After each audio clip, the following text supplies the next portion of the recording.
네, 안녕하세요. 오늘은 2022년도 6월 모의평가 4번에서 9번에 출제되었던 중국과 우리나라의 사상에 대해서 한번 살펴보도록 하겠습니다. 오늘 살펴볼 글과 같은 글을 보시면 가고 지금 나로 두 가지의 문단으로 되어 있죠. 그러니까 이렇게 가나 두 글로 되어 있는 것들은 조금 우리가 조심하셔야 돼요.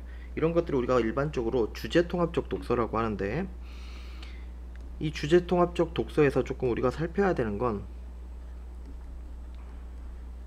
중국과 우리나라의 사상이란 이 주제를 지금 통합적으로, 그러니까 결국 뭐냐, 가글과 나글이 있으면 이 두 글의 공통점이 뭐야, 주제가 동일하다는 거고, 그 주제를 중국과 우리나라의 사상으로 묶을 수 있고, 그 중에서 가는 신어, 신어라는 책에 담긴 육가라는 사람의 사상에 대한 글이고, 나는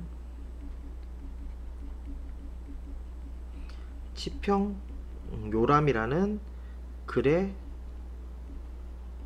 담긴 세종대왕 있죠? 세종과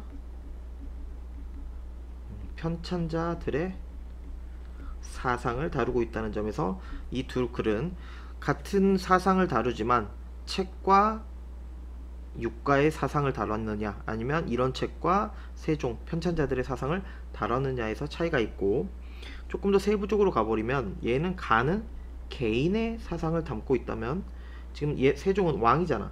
그러니까 왕과 편찬자들의 사상을 담고 있다는 건 국가, 한 나라의 국가 또는 나라의 사상을 담고 있다고 보셔야 되고, 이 나글은 동일 시대의 책을 중심으로 다루고 있어. 그러니까 치평유람도 나오지만 용비어천과 같은 이 동일 시대의 작품들을 조금 기반으로 한다면, 지금 가글 같은 경우는 서로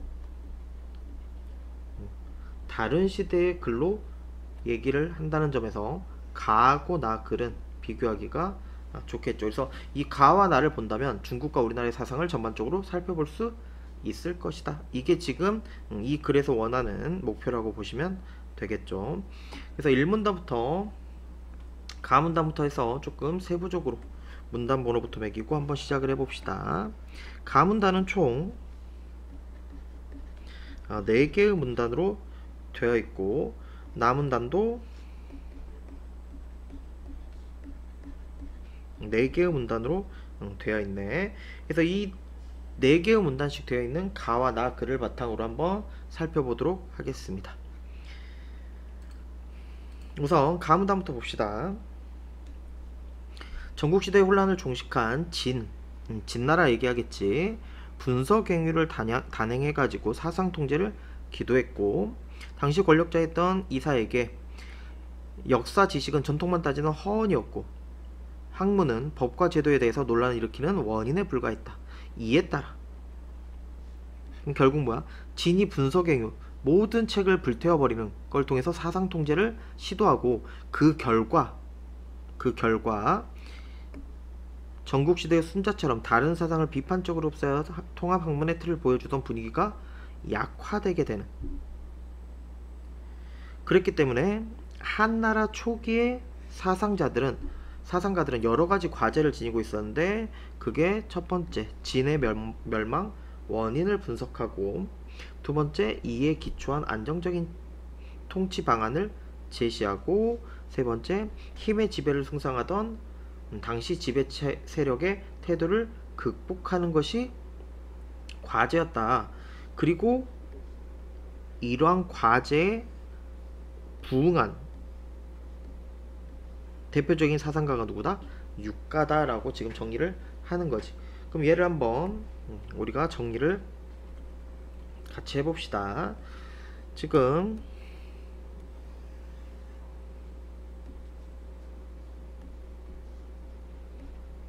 갑을부터 한번 정리를 해보면 이렇게 되는 거지. 첫 문단,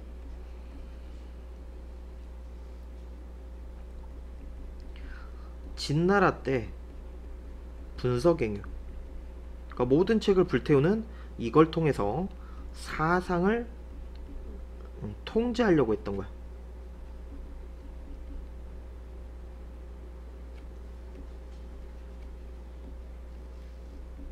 사상을 통제하려고 했는데 어떤 식으로 하냐, 이전에는 여러 사상들이 있었을 거 아니야. 그래서 다른 사상을 비판적으로 흡수하면서 통합하는 학문의 틀을 보여주던 분위기였단 말이야. 근데 이러한 분위기가 약화돼 버리는 거지. 왜? 분석행위 해가지고 모든 책을 불태워버리고 지금 이전에 해석돼 있던 걸 다 없애버린 거 아니야. 그러니까 지금부터 해석되는 것들에 따라서 이전 모든 것을 해석하게 만드는 거지. 그러니까 이전에는 비판적으로 통합학문을 추구했다면 진나라 때 분석행위를 통해 사상을 통제함으로써 그 기조가 약해졌다라고 판단을 하면 되는 거지. 그러면서 이 한나라 초기의 사상가들의 과제가 여러 가지 있었는데, 이 한나라 초기 사상가의 대표적인 게 지금 육가라고 얘기를 하는 거야. 이 과제는 첫 번째, 진의 멸망 원인 분석과 이에 기초한 안정적인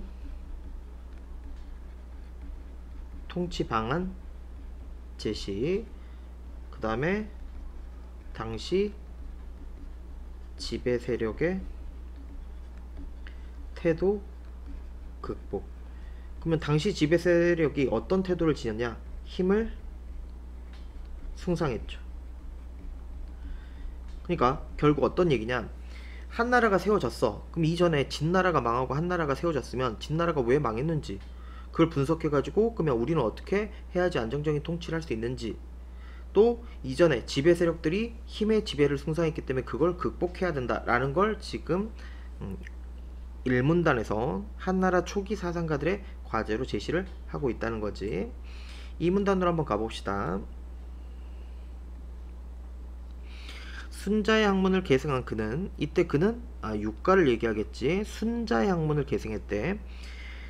한 고조의 치국 개책 요구에 부응해서, 한나라 고조라는 왕의 치국 개책 요구에 부응해서 신화라는 책을 저술한 거야.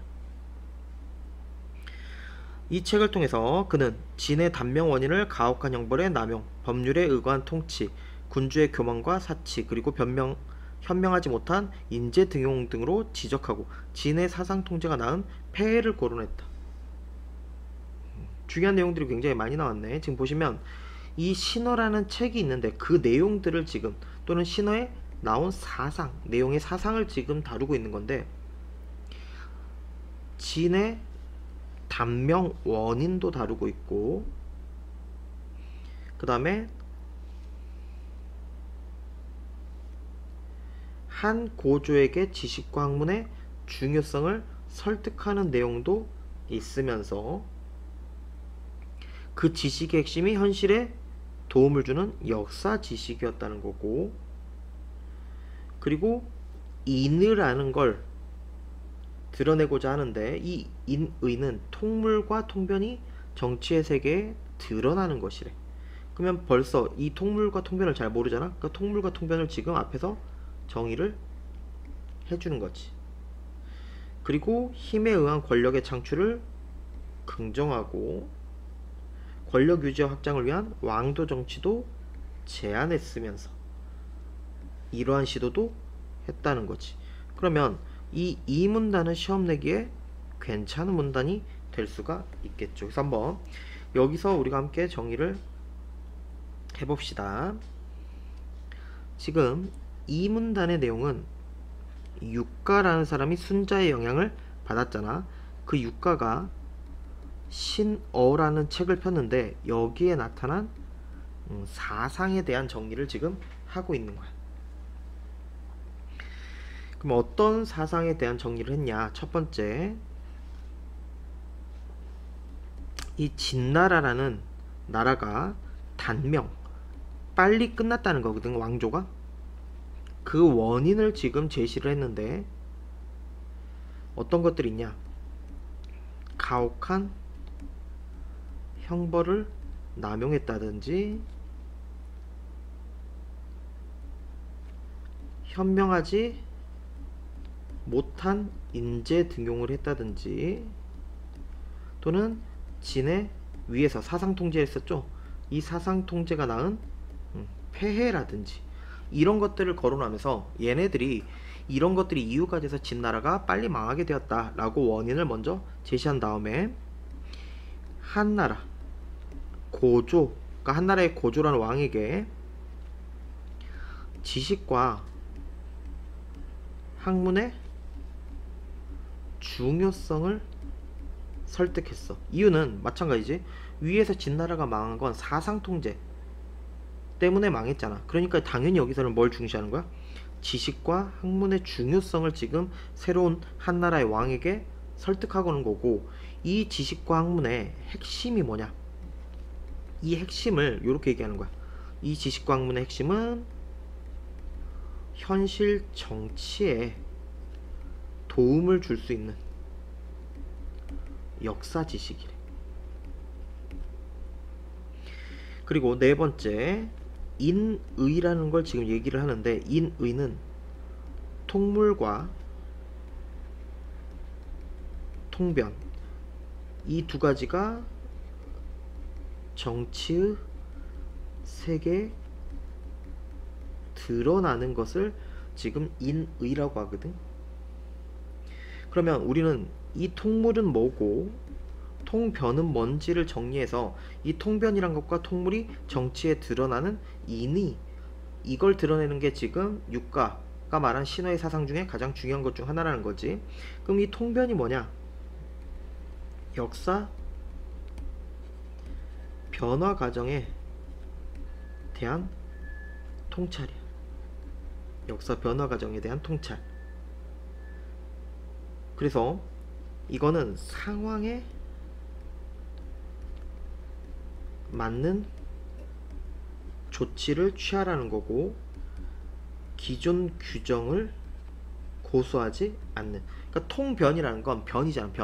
변화에 초점이 있다는 거야. 그래서 역사 변화 과정을 통찰하는 건데 상황에 따라 바뀔 수 있다는 거, 기존 걸 고수할 필요가 없다는 거, 이게 통변이야. 근데 그에 비해서 통물이라는 건 역사를 관통하는 자연의 이치에 따라서 천문, 지리, 인사 등의 천하 모든 일을 포괄한다는 거야. 그러니까 여기서 보면 아까가 통변이었다면 얘는 통물이잖아. 이때 물이 보통 우리가 뭐라고 얘기하는 거야? 사물로 얘기하는 것들이잖아.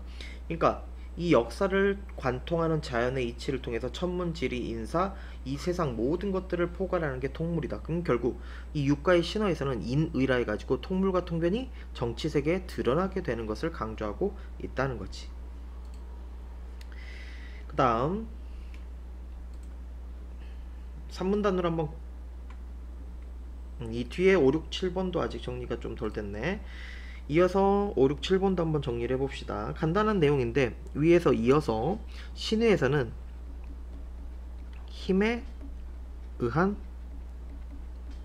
권력의 창출을 긍정하는 내용도 담겨 있고, 권력 유지와 확장을 위한, 그러니까 권력을 잘 유지하고 잘 확장하려면 뭐가 중요하다? 그치, 왕도 정치. 그래서 왕도 정치를 제안하기도 하고, 앞에서 얘기했던 인의 있죠? 이거의 실현을 위해서 유교 이념과 현실 정치의 결합을 시도하고 있는 게 핵심이야. 그러니까 여기서 뭐 이게 어렵게 볼 필요 없어요. 지금 보시면 힘에 의한 권력 창출, 그러니까 힘이 중요하다는 건데 힘이 있어야지 권력을 유지하고 확장할 수 있다는 거거든. 근데 그 힘은 어디서 왕도 정치에서 가질 수 있다 라고 얘기를 하는 거야. 그럼 결국 뭐냐면 왕도 정치, 권력 유지 확장, 유교. 그럼 결론은 이렇게 되겠네. 유교를 중심으로 정치와의 결합을 시도했다는 얘기야. 그러니까 이 유교 중심의 왕도 정치, 이 왕도 정치를 통한 권력 유지와 확장, 그렇게 하게 되면 힘을 가지고 권력을 가질 수 있다 라는 걸 지금 어디에서 제시했다? 유가의 신어라는 책에서 사상으로 제시하고 있는 것들이란 거지. 그래서 이 부분이 시험 내기가 괜찮겠지. 내신이라고 하면 이걸 변형했을 때 신어 부분에 밑줄 한 다음에 기억에 나타난 사상으로 적절한 거, 적절하지 않은 것, 또는 유가를 밑줄에 놓고 유가에 대한 설명으로 적절한 것은, 적절하지 않은 것은 해서 충분히 같이 낼 만한 요소니까 내신에서 알아둘 필요가 있는 부분입니다.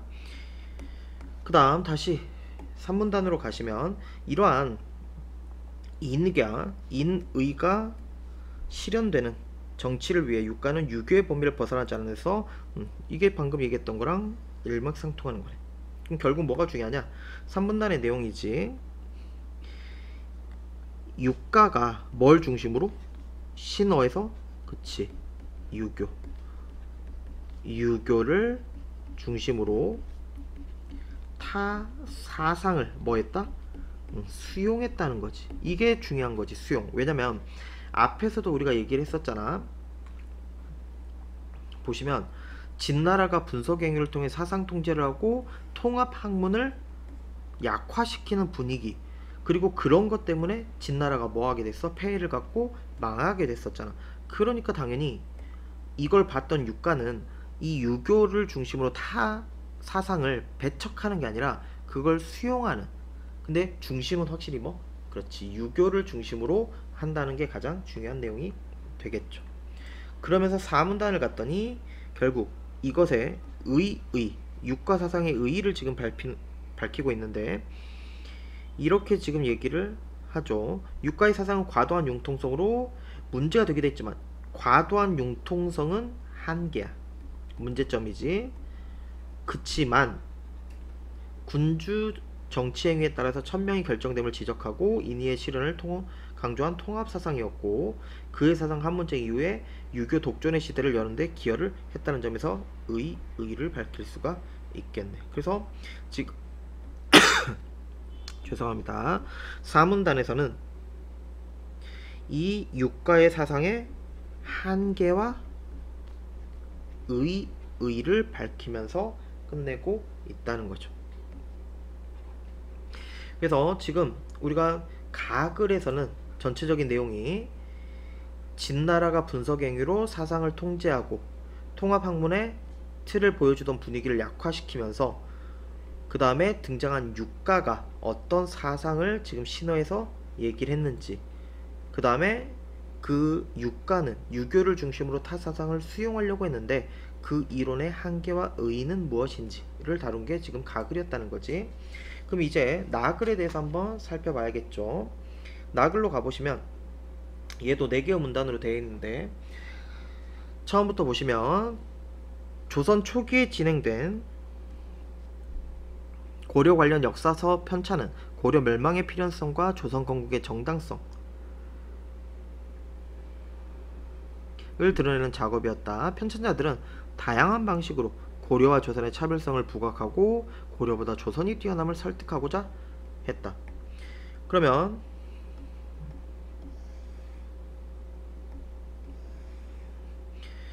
우선 나문단에 대해서, 나글에 대해서 한번 살펴볼게요. 나글에서 첫 번째 문단 보시면 벌써 내용이 이렇게 나왔지.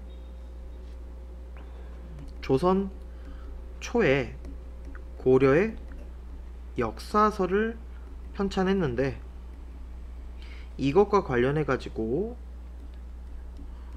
고려 멸망의 필연성,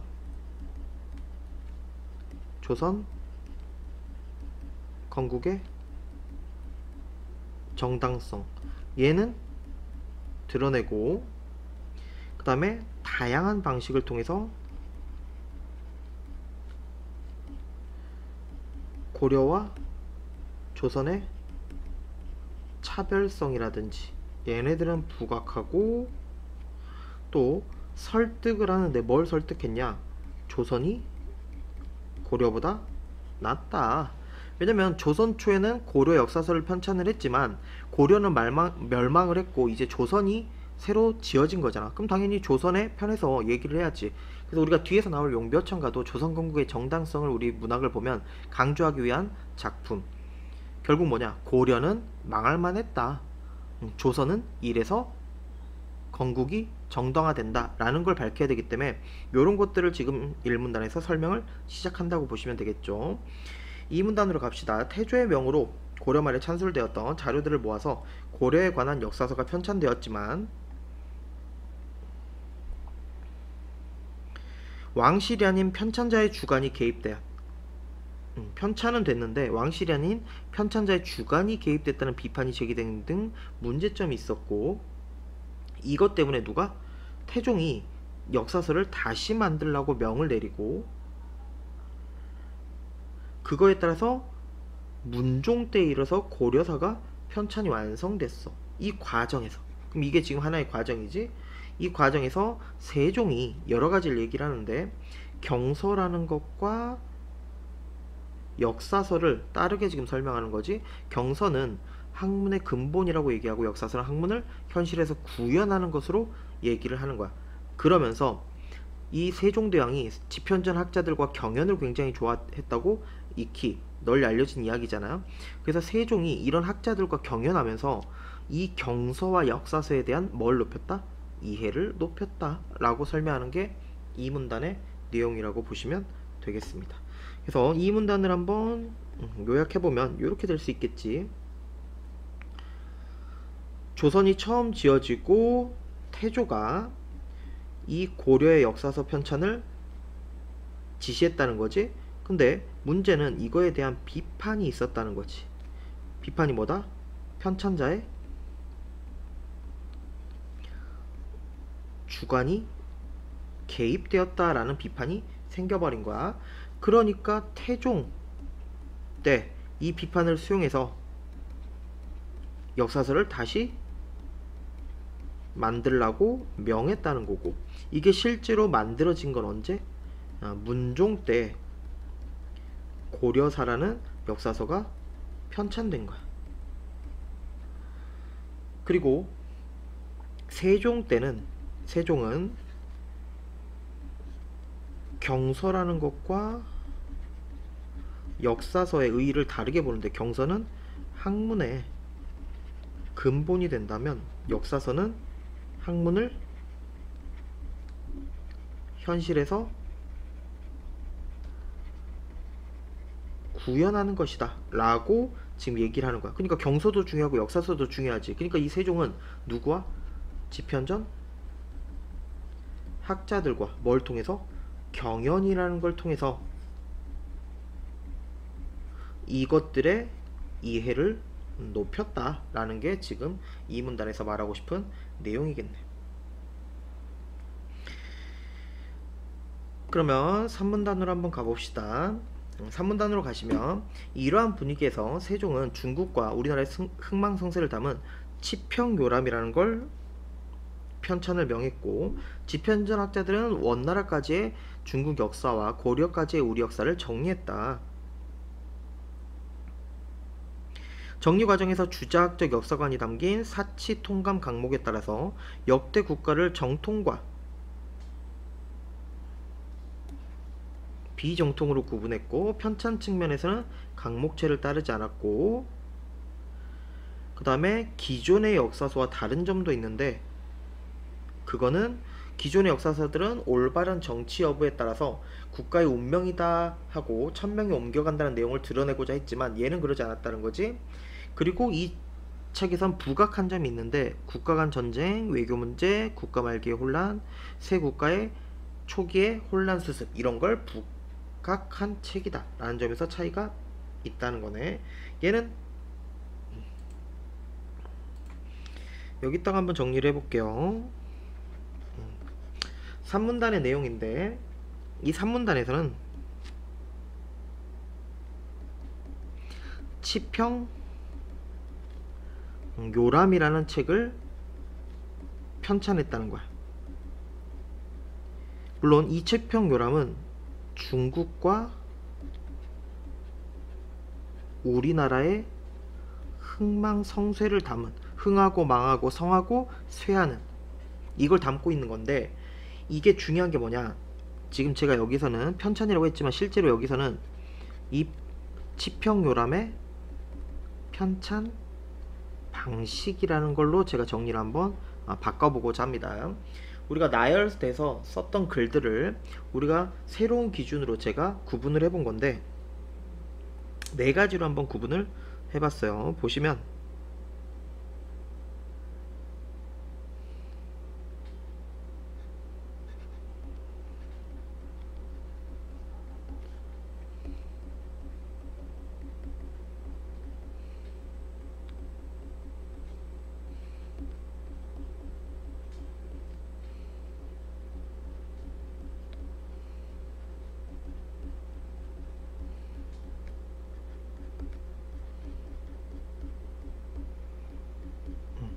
제가 기준을 네 가지를 만들어 봤는데, 글을 바탕으로 치평요람이 편찬할 때 편찬 방식이 글을 어떻게 구분했는지, 그 다음에 편찬 방식 형식은 어떻게 되는지, 기존 역사서와 어떤 차이점이 있게 편찬되었는지, 그 다음에 이 책만에서 특이하게 부각한 점은 뭔지를 정리를 해보자는 건데, 우선 구분으로 보면 구분의 기준이 자치 통감 강목이라는 책이 있어. 이거에 따라서 지금까지 역대의 국가를 두 가지로 구분해 버리는 거야. 정통 국가와 비정통 국가로 구분을 해버리는 거지. 그래서 구분의 기준은 자치 통감 강목에 따라서 정통과 비정통으로 구분했다는 거고, 편찬 형식은 강목체를 따르지 않았다는 거거든. 이 강목체가 뭐냐면, 이 강목체가 지금까지 역사를 편찬했던 방식이야. 그래서 편령과 같이 쓰이기도 하는데, 이 강하고 목만 알면 돼요. 강은 앞에서 먼저 요약을 해주는 거야. 요약을 해주고, 목이 자세한 경위를 서술하는 거거든. 그러니까 이 치평요람은 앞에서 요약하고 뒤에서 자세하게 서술하는 방식, 이 강목체를 따르지 않는 구성을 지녔다는 점에서 특이한 거지. 그리고 기존 역사서는 뭐가 있었냐, 기존 역사서들은 올바른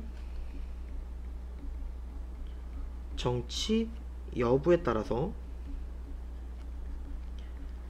국가의 운명이 다하고 천명이 옮겨간다 라고 얘기를 했거든. 근데 이 글에서는 이게 기존 역사서라면 차이점은 이런 게 없다는 거지. 그러니까 기존의 역사서들 보면 다 서술이 그렇게 돼 있잖아. 어떤 왕이 뭐 망할 때 되면은 잘못해가지고 그것 때문에 하늘의 운명이 다해서 나라가 사라지게 되고, 그 다음 나라 입장에서 어떻게 하늘의 운명에 따라 이 나라가 만들어지게 되었다 라는 식으로 서술이 되어 있지. 그런 것들이 있었는데 치평요람은 그런 게 없어졌다. 대신에 그런 건 이전 역사서와 달리 없앤 대신에 이 치평요람에서는 부각한 것들이 몇 가지가 있다는 거지. 첫 번째가 국가 간의 전쟁이라든지 또는 외교 문제라든지 또는 국가 말기의 혼란이라든지 또는 새 국가 초기에 혼란을 어떻게 수습했는지. 그래서 이 안에서 이 부각한 점 가지고도 재밌는 내용이 형성이 된다는 거죠. 그래서 이 치평요람의 편찬 방식을 제가 제 임의로 기준을 설정해서 글에 나타난 기준을 가지고 구분, 편찬 형식, 기존 역사서와의 차이점, 부각한 점이라고 제가 따로 만들어 봤으니까 한번 정리할 때 한번 보시면 유용한 정리가 될 거라고 생각이 됩니다. 그 다음 4문단으로 한번 가보시면, 마지막 문단이죠. 이러한 편찬 방식, 방금 얘기했던 네 가지의 편찬 방식이지. 이러한 편찬 방식은 국가에 흥망성쇠를 거울 삼아 국가를 잘 운영하겠다는 목적 이외, 이 목적 이외에 새 국가 토대를 마련하는 의도도 전제되어 있는 것이다. 이런 게 반영된 게 치평요람의 국조라는 파트라는 거지. 이거는 좀 알아둘 필요가 있어요. 우리가 일반적으로 인문학에서 이렇게 두 개가 겹으로 괄호가 된 게 있고 하나가 괄호된 게 있잖아. 그럼 우리가 일반적으로 이렇게 얘기하는 거야. 이건 책이야, 책. 그러니까 치평요람이라는 책에 하나 돼 있는 건 파트, 챕터 정도로 생각하시면 좋을 거야. 그러니까 이게 치평요람이라는 책의 국조라는 파트, 챕터에 이게 잘 나타났다, 반영됐다 라고 해석하시면 되겠지. 이 부분의 편찬자들은 유교적 시각에서 고려 정치를 바라보면서 불교 사상의 폐단을 비롯한 문제점들을 다각도로 드러냈고, 이를 통해서 유교적 사회로의 변화를 주장했다. 이 성계의 능력과 업적을 담긴 했지만 이것이 조선 건국을 정당하게는 불충분했기 때문에, 그렇기 때문에 세종은 뭘 편찬을 지시했다? 용비어 첨가를 통해서 정당화를 했다는 거지. 그래서 왕조의 우수성, 정통성을 가진 경전과 역사의 다양한 근거를 통해서 이 나라가 왜 만들어지게 됐는지 정당화는 용비어 첨가를 통해서 했다라고 해석하시면 되겠네. 그래서 마지막 문단이 요렇게 정리가 돼야겠지. 4문단에서는 이 치평, 요람 이런 것들의 의도, 무슨 의도? 편찬의 의도를 지금 살펴보고 있는 건데, 우선 여러 가지들이 반영이 조금 돼 있죠. 보시면 이 치평요람에는 목적이 있었지. 아까 국가의 흥망성쇠를 거울 삼아서 잘 운영하겠다는 목적과 의도도 있었어요. 새 국가 토대 마련이란 의도, 이런 걸 반영해 가지고 치평요람의 국조 부분에서 뭘 설명했냐, 세 가지로 보통 얘기를 하는데, 유교적 시각에서 어디를 바라보고, 고려를 바라보고, 고려시대의 불교 등의 폐단을 드러내고, 이걸 통해서 어디 사회로? 유교 사회로의 변화를 주장하는 게 핵심이었다는 거지. 그러면서 이거와 별개로 뭐를? 그쵸, 용비어천가, 용이 날아올라 하늘을 노래한다는 이 용비어천가를 통해서 뭘 드러냈냐? 조선 왕조의 우수성, 그 다음에 정통성을 경전이라든지 역사의 다양한 근거를 통해 부각시키고자 한 의도도 보인다는 거죠. 그래서 이 글 자체는 뭐 어려운 건 아니지만 시험에 낼 요소들은 충분히 많아 보이는, 그래서 우선 내신이라고 하면 이걸 종합적으로 해석할 수 있는 요소도 기본적으로 필요하고, 흐름, 그 다음에 이 부분 육가의 신어의 사상, 그래서 제가 한 7가지로 정리했었죠.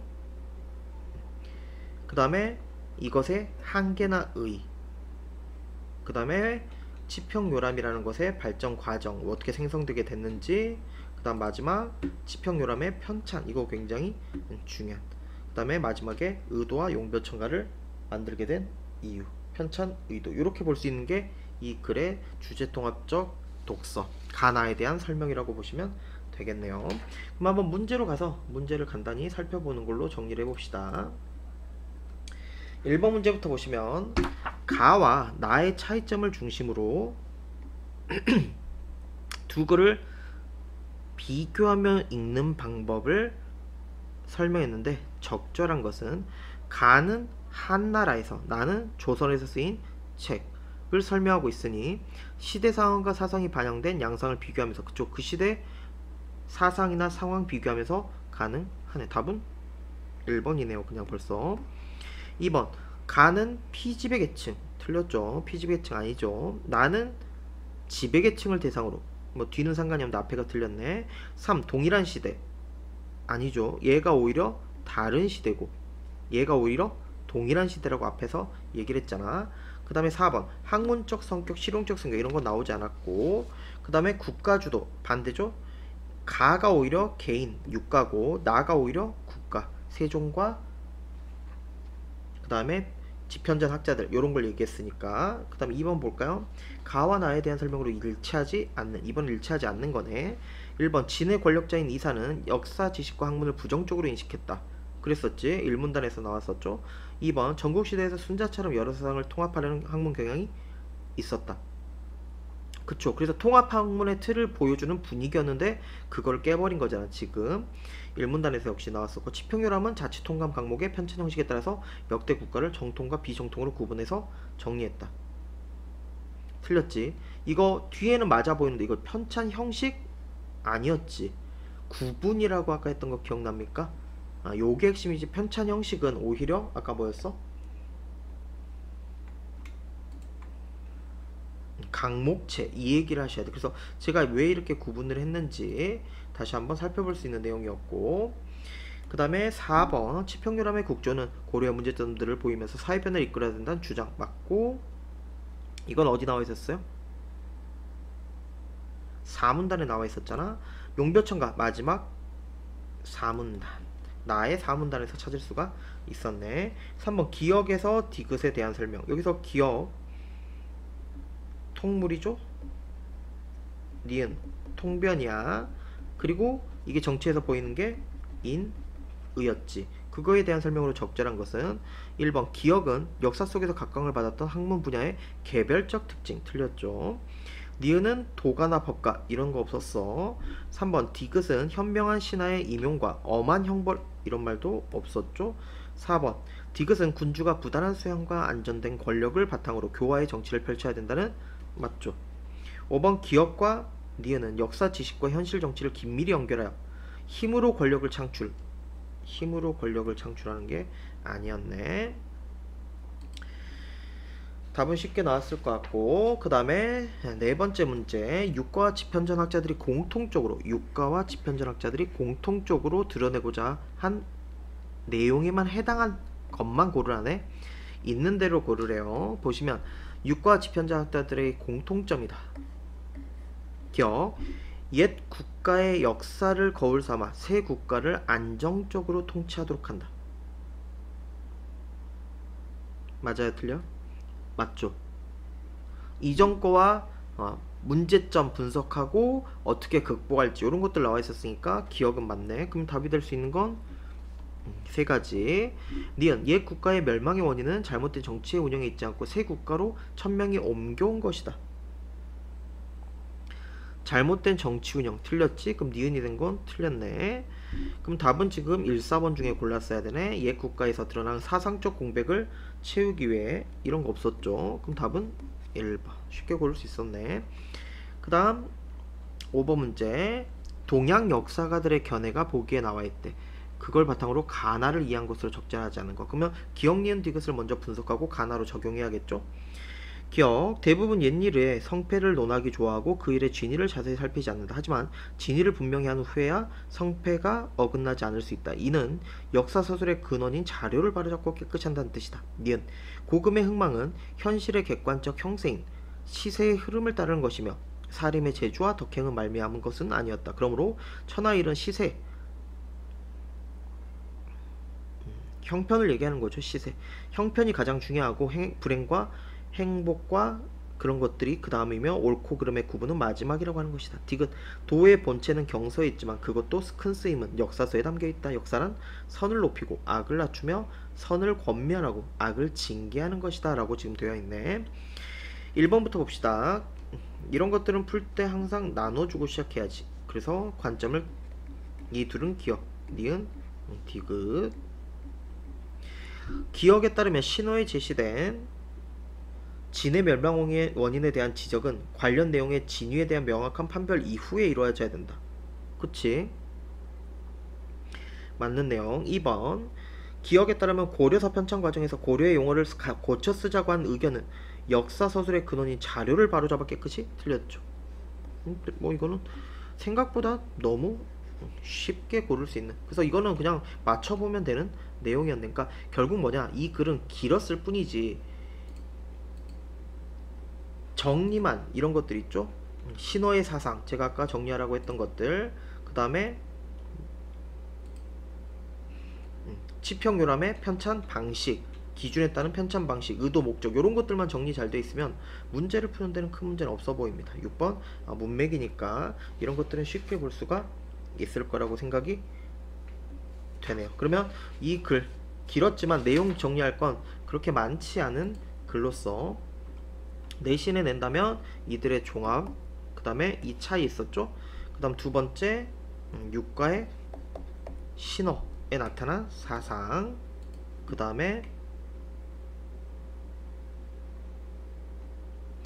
한계나 의, 그 다음에 편찬 방식, 요 정도가 그나마 낼 수 있는 요소이지 않을까 라고 생각을 합니다. 그래서 문제 천천히 본다면 크게 어려울지 않을 것 같고, 내신을 준비하는 학생들 같은 경우는 이 강의를 본다면 요약해 가지고 정리해 놓는 게 중요하다. 왜? 그걸 바탕으로 아까도 봤듯이 뭐 하는 게 다른 것 기준을 갖고 와서 맞고 틀리고 판단하고 적용하는 문제가 출제가 가능하기 때문에 내용 정리 핵심이 있는 지문이라고 보시면 되겠습니다. 고생하셨고 다음 수업 때도 독서로 찾아뵙도록 하겠습니다. 고생하셨습니다.